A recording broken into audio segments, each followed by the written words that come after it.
صلی اللہ تعالی علی محمد۔ السلام علیکم ورحمۃ اللہ وبرکاتہ۔ سورہ فاتحہ کی آیت نمبر 6 اور 7 کا آج ترجمہ تفسیر ہوگا انشاءاللہ۔ اعوذ باللہ من الشیطان الرجیم، بسم اللہ الرحمن الرحیم، صراط الذین انعمت علیہم غیر المغضوب علیہم ولا الضالین۔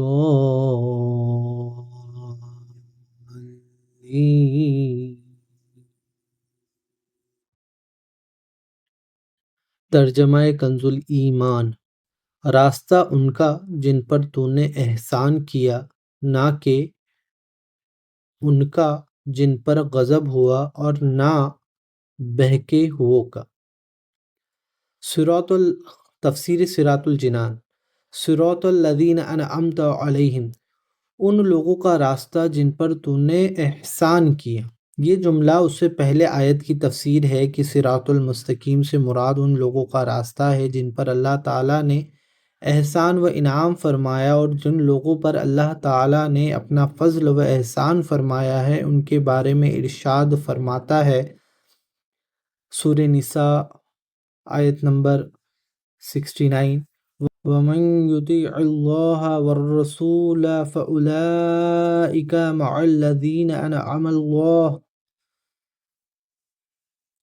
وَمَن يُطِعِ اللَّهَ وَرَسُولَهُ فَأُولَئِكَ مَعَ الَّذِينَ أَنْعَمَ اللَّهُ عَلَيْهِم مِّنَ النَّبِيِّينَ وَالصِّدِّيقِينَ وَالشُّهَدَاءِ وَالصَّالِحِينَ وَحَسُنَ أُولَئِكَ رَفِیقًا۔ ترجمہ کنز العرفان، اور جو اللہ اور رسول کی اطاعت کرے تو وہ ان لوگوں کے ساتھ ہوں گے جن پر اللہ نے فضل کیا، یعنی انبیاء اور صدیقین اور شہداء اور صالحین، اور یہ کتنے اچھے ساتھی ہیں۔ آیت صراط الذین انعمت علیہم سے معلوم ہونے والے مسائل۔ اس آیت سے دو باتیں معلوم ہوئی ہیں۔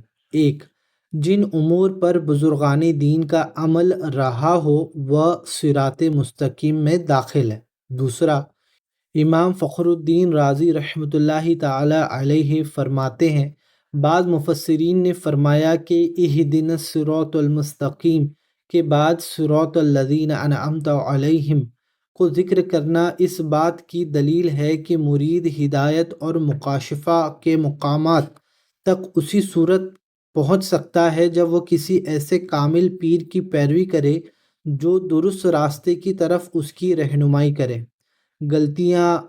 غلطیوں اور گمراہیوں کی جگہوں سے اسے بچائے، کیونکہ اکثر لوگوں پر نقص غالب ہے اور ان کی عقلیں حق کو سمجھنا، صحیح اور غلط میں امتیاز کرنے سے قاصر ہے۔ تو ایک ایسا کامل شخص کا ہونا ضروری ہے جس کا ناقص شخص پیروی کرے، یہاں تک کہ اس کامل شخص کی عقل کے نور سے اس ناقص شخص کی عقل بھی مضبوط ہو جائے۔ اس صورت میں وہ سعادتوں کے درجات اور کمالات کی بلندیوں تک پہنچ سکتا ہے۔ غیر المغضوب علیہم ولا الضالین، نہ کہ ان کا راستہ جن پر غضب ہوا اور نہ بہکے ہوئوں کا۔ جن پر اللہ تعالیٰ کا غضب ہوا ان سے مراد یہودی اور بہکے ہوئوں سے مراد عیسائی ہیں، جیسا کہ سنن ترمذی جلد 4 صفحہ 444 حدیث نمبر 2964 میں ہے، اور امام فخر الدین رازی رحمۃ اللہ تعالی علیہ نے یہ بھی لکھا ہے کہ جن پر غضب ہوا ان سے مراد بد عمل ہیں، اور بہکے ہوئوں سے مراد بد عقیدہ لوگ ہیں۔ ہر مسلمان کو چاہیے کہ وہ عقائد، اعمال، سیرت، صورت ہر اعتبار سے یہودیوں، عیسائیوں اور تمام کفار سے الگ رہے، نہ ان کے طور طریقے اپنائے اور نہ ہی ان کے رسم و رواج اور فیشن اختیار کرے، اور ان کی دوستیوں اور صحبتوں سے دور رہتے ہوئے اپنے آپ کو قرآن و سنت کے سانچے میں ڈھالنے میں ہی اپنے لیے دونوں جہاں کی سعادت تصور کرے۔ آیت ولدالین سے متعلق شرعی مسئلہ، بعض لوگ ولدالین کو ولدالین پڑھتے ہیں، ان کا ایسا کرنا حرام ہے۔ اعلیٰ حضرت امام احمد رضا خان رحمۃ اللہ تعالی علیہ فرماتے ہیں دود، دو، ذال اور زا سب حروف متبعین متغیر یعنی ایک دوسرے سے جدا جدا حرف ہیں۔ ان میں سے کسی کو دوسرے سے تلاوت قرآن میں قصداً بدل دینا، اس کی جگہ اسے پڑھنا نماز میں ہو خواہ بیرون نماز یعنی نماز کے بغیر حرام قطعی و گناہ ہے، حرام قطعی و گناہ عظیم، افتراء علی اللہ و تحریف کتاب کریم ہے۔ اس مسئلے کے بارے میں دلائل کے ساتھ تفصیلی معلومات حاصل کرنے کے لیے فتاوی رضویہ کی 6 جلد میں موجود ان رسائل کا مطالعہ فرمائیے۔ نیم الزادی لی روم الدود، دود کی ادائیگی کا بہترین طریقہ۔ الجام الصد عن سنن الدود، دود کی ادائیگی کی غلط اور صحیح طریقے کا بیان۔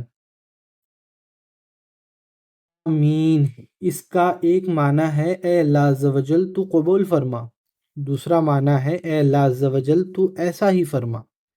آمین سے متعلق شرعی مسائل، یہ قرآن مجید کا کلمہ نہیں ہے۔ دوسرا، نماز کے اندر اور نماز سے باہر جب بھی سورہ فاتحہ ختم کی جائے تو اس کے بعد آمین کہنا سنت ہے۔ تیسرا، احناف کے نزدیک نماز میں آمین بلند آواز سے نہیں بلکہ آہستہ کہی جائے۔ اپنی اور ساری دنیا کے لوگوں کی اصلاح کی کوشش کے لیے تبلیغ قرآن و سنت کی عالمگیر تحریک دعوت اسلامی سے وابستہ ہو جانا بے حد مفید ہے۔ صدق اللہ العلی العظیم واستغفر اللہ ربی من کل ذنب واتوب الیہ۔